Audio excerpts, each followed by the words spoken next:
হুজুর হুজুর হুজুর আমার একটা মাসালা জানার দরকার ছিল। হুজুর বলো। যে আসরের পরে ফরজ নামাজের পরে কি নফল নামাজ পড়া যাবে নাকি না, যেহেতু বইলা দিতেন ভালো মতো। আসলে মাসলাটা খুবই গুরুত্বপূর্ণ একটি মাসলা। তুমি যেহেতু জানতে চাচ্ছ আমি জানিয়ে দিই। রাসূলুল্লাহ সাল্লাল্লাহু আলাইহি ওয়াসাল্লাম হাদিসের মধ্যে বলেন, লা সালাতা বাদাল ফজরি হাত্তা তাতুলুয়া শামসু ওয়া লা সালাতা বাদাল আসরি হাত্তা তাগরুবা শামসু। যে লা সালাতা বাদাল ফজরি, ফজরের পর নামাজ পড়া যাবে না হাত্তা তাতুলুয়া শামসু, সূর্য উদিত হওয়ার আগ পর্যন্ত। সূর্য উদিত হলে নামাজ পড়তে হবে।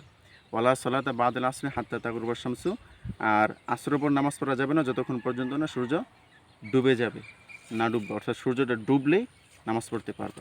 এই হাদিস থেকে বিভিন্ন ফুকাহা একরাম এই মাসলা দিয়ে থাকেন যে এই দুইটা সময় নামাজ পড়া অনুত্তম, মাকরু।